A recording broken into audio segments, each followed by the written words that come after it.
자, 반갑습니다. 하이퍼랩입니다. 자, 이번 시간에는 중고교 과정 해외 시차 3년 특례 고려대학교에 대해서 설명을 좀 드리도록 하겠습니다. 특히 고려대학교 중에서 고려대 의대에 초점을 두고 설명을 좀 드리도록 하겠습니다. 자, 원서 접수가 이제 얼마 남지 않았죠. 그렇기 때문에 많은 분들이 걱정이 많으실 것 같아요. 이 짧은 기간 동안에 많은 걸 다 하셔야 되기 때문에 또 우리가 원서 접수 처음 해보시는 분들은 걱정이 많습니다. 이 특례 전형의 원서 접수가 좀 복잡하고 국내 입시 진행 과정을 잘 이해하기가 어렵기 때문에 어려움이 많으실 거라고 생각합니다. 자, 첫 번째는 3년 특례 전형의 의예과의 전형 유형. 3년 특례에서 의대를 선발하는 대학은 과연 어디냐? 여기를 보도록 하는데 보시는 것처럼 많은 대학에서 학생들을 선발하고 있죠. 지금 보시는 것처럼 서류와 면접고사 전형으로 선발하는 대학이 제일 많아요. 서류와 면접고사. 면접고사라고 하면 대부분 어떤 면접을 보냐? 생명과학, 화학, 지성 면접.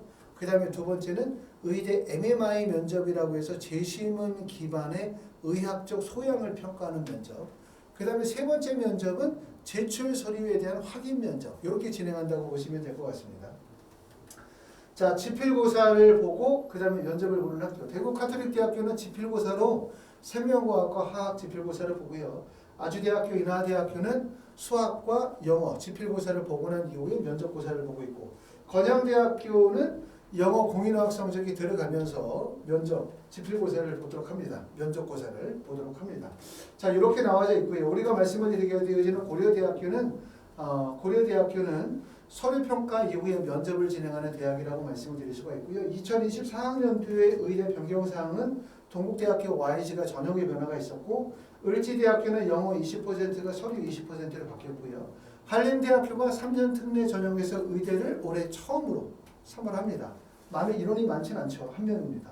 대구 카톨릭대학교는 1단계에서 공인어학 성적이 반영이 되어진다는 점, 이런 점이 하나의 특징이라고 말씀을 드릴 수가 있고, 특례 전형에서도 상위권 학생들이 의대에 대한 어떤 쏠림 현상들은 상당히 크죠. 그렇기 때문에 다른 대학들보다 의대에 대한 스펙이 매우 높아요. 그러니까 고려대학교 일반과다. 내가 고려대학교 컴퓨터학과를 가려고 한다. 고려대학교 화공신세를 가려고 한다. 기계공학과를 가려고 하는 거하고 고려대 의대를 가는 거에 레벨 격차가 엄청나게 크죠. 상위권 학생들이 대부분 다 의대 쪽으로 쏠림이 벌어지고 있기 때문에, 자, 고려대학교 면접은 언제 진행하나 봤더니 고려대학교는 8월 18일에 면접을 봅니다. 앞에 영상에서 제가 고려대학교 12년 특례 전형 설명을 드렸는데 전교육과정 20자에서는 면접을 보지 않아요. 서류평가 100%만을 뽑고, 고려대학교 3년 특례 전형은 서류 플러스 면접고사를 실시하기 때문에 면접 일자가 8월 18일. 그러니까 면접은 7월 3일부터 7월 7일까지 원서 접수하고 7월 7일부터 7월 31일까지의 기간이 있고, 다시 8월 1일부터 시작해서 8월 18일까지의 기간이 있기 때문에 기간적으로는 좀 충분합니다. 참고로 말씀을 드리면 하이퍼리뷰에서는 면접 수업을 진행하는데 제일 첫 번째는 7월 7일부터 7월 31일까지 월수금 한 번에 3시간씩 해서 총 10일의 수업으로 일단 5명, 6명 정도 그룹 수업 의과대학 면접 수업 진행하고요.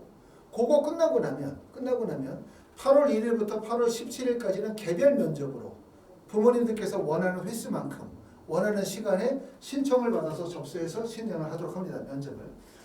자, 12년 특례에서 면접이 가장 빠른 학교는 경희대학교가 7월 15일입니다. 한의대는 대면 면접이죠. 그렇죠? 경희대 한의대가 7월 15일이기 때문에 아마 경희대 한의대학교 원서 쓰시려고 하시는 분들은 아마 지금에서부터 면접 준비 진행하셔야 될 것 같아요.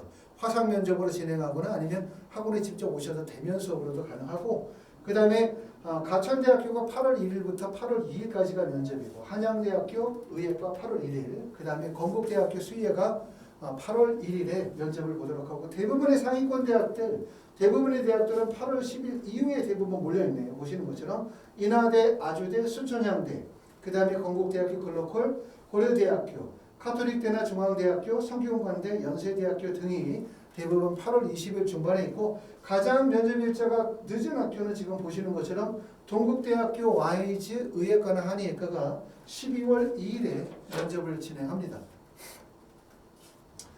자, 말씀을 드렸었던 것처럼 고려대학교는 전형의 방식이 다단계 방식이에요. 1단계 배수가 3배수고, 그러고 난 다음에 2단계에서의 면접이 30%를 반영하는 면접을 진행하는 방식이고요. 1단계 합격자 발표는 원서 접수 7월 3일에서 7월 4일에 원서 접수가 이루어지고 난 다음에 약 한 달 정도 지나서 8월 4일에 1단계 합격자 발표가 나고요.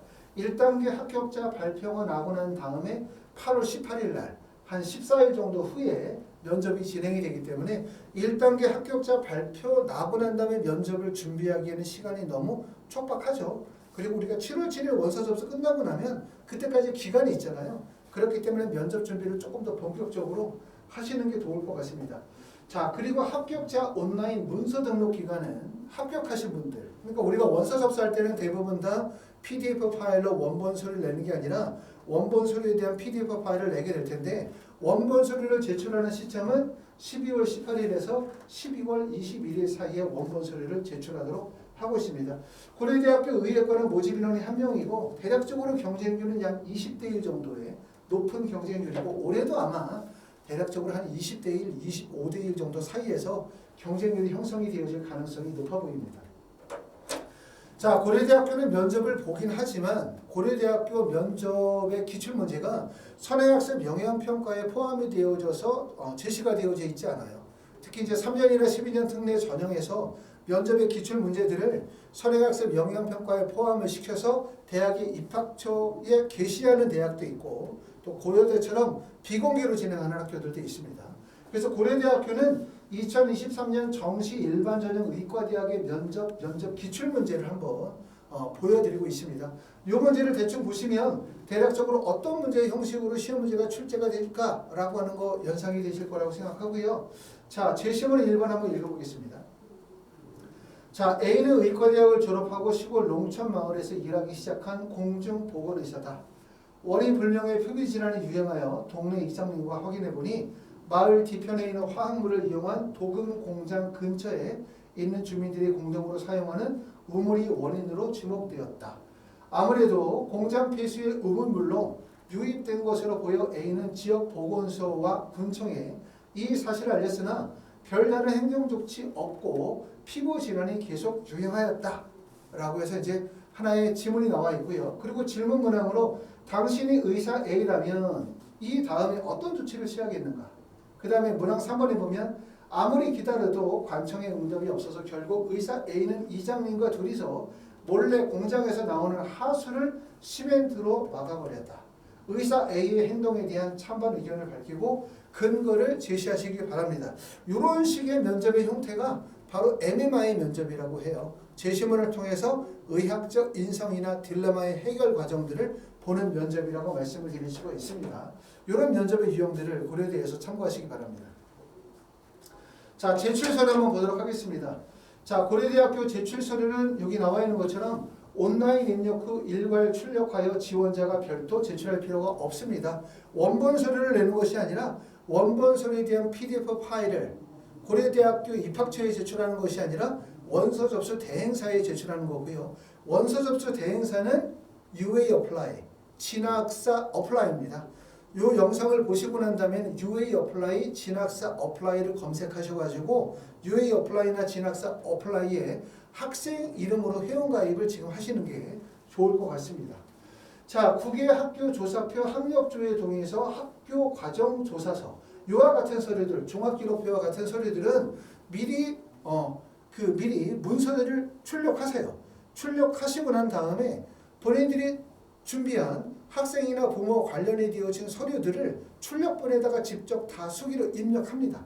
입력하다 보면 내가 서류 준비가 혹시 부족한 부분이 판단이 되어지면 서류를 재발급을 받거나 서류가 재발급 받기가 어렵다면 사유서를 작성하시게 되겠죠.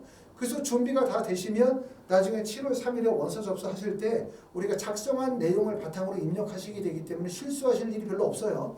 그런데 그렇지 않고 그냥 서류를 그냥 쌓아두셨다가 나중에 가서 그걸 보면서 작성하려고 하다 보면 뒤늦게 서류에 부족한 점을 확인하게 되고 원서 접수에 차질을 벌일 수도 있다. 그렇기 때문에 꼭 미리 종합기록표나 국외학교 조사표나 학교조회 동의서나 학교 과정 소개서는 미리 다운받아 출력 후 그리고 미리 작성하시는 연습을 하시는 게 도움이 될 거라고 생각이 되어지고요.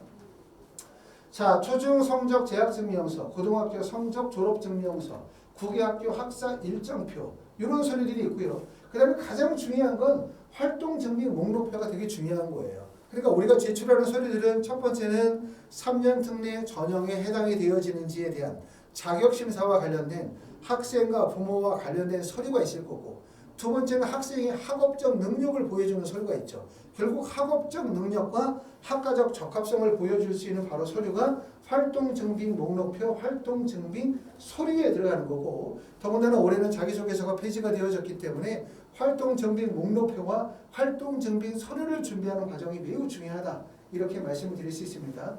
학교 스쿨 프로파일이 있고 가족관계 증명서, 출입국 사실 증명서, 여권 4번 이렇게 나와 있는데, 특히 가족관계 증명서, 출입국 사실 증명서, 여권 4번 같은 경우는 발급일자의 시점이 있어요. 그렇죠? 언제 발급받으셔야 되냐면 원서 접수 한 달 전 기간 내에 발급받은 서류들은 인정이 되어져요. 그렇기 때문에 6월 2일 이후에 발급받은 서류가 제출이 되기 때문에 가족관계 증명서나 출입국 사실 증명서나 여권 4번 같은 경우들은, 또는 재외국민 등록부 등본 같은 서류들은 미리 발급받으시면 안 되고 원서 접수 한 달 기간 이내 발급받은 서류만 제출이 가능하다는 점 꼭 알아두시기 바랍니다.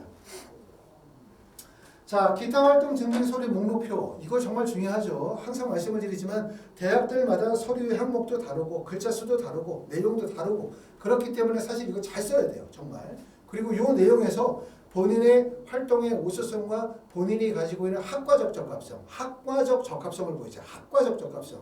왜냐하면 특히 학과적 적합성을 보여줄 수 있는 요소가 없어요. 우리가 자기소개서를 쓸 때는 내가 만약에 지원하는 학과가 기계공학과면 기계공학과와 관련된 학과적 적합성과 우수성을 우리가 자기소개서를 써서 통해서 보여줄 수 있었는데, 자기소개서가 폐지가 되니까 IB 디플로마나 SAT나 AP 성적을 가지고 학교 교과목 성적을 가지고 학과적 적합성을 보여주기에는 한계가 있거든요. 그렇기 때문에 이렇게 기타 활동 증빙 서류 목록표를 잘 작성하시면 좋을 것 같고, 특히 우리가 서류명 작성하시게 될 때 고려대 같은 경우들은 서류명 작성할 때 교내 수상이나 교내 봉사나 리더십이나 또 학술활동 같은 내용들을 적게 되어질 때 수상명 이렇게 딱 적어놓으면, 영어로 되어진 수상명만 적어놓으면 서류를 검토하시는 분들이 볼 때 이 수상의 가치와 의미가 뭔지 잘 몰라요.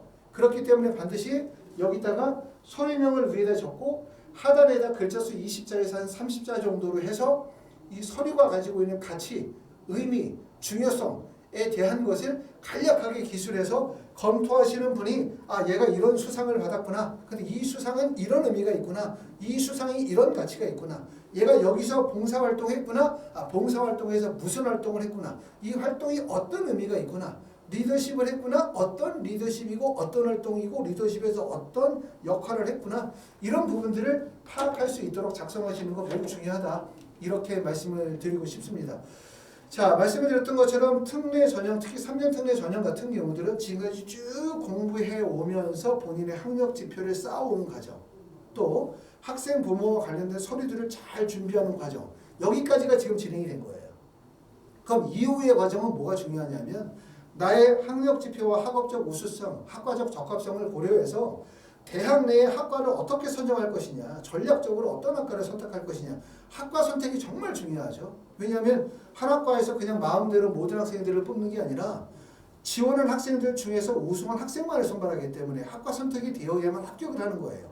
그렇기 때문에 입시 컨설팅이 중요하다고 말씀을 드릴 수가 있고, 그리고 두 번째는 그게 끝나고 나면 기타 활동 증빙 서류 목록표나 증빙 서류들을 준비하는 과정, 그리고 원서 접수하는 과정 중요하고, 그것이 끝나고 나면 8월 18일에 면접을 진행하기 때문에 면접에 대한 철저한 준비의 과정들이 남았다, 이렇게 보실 수가 있습니다.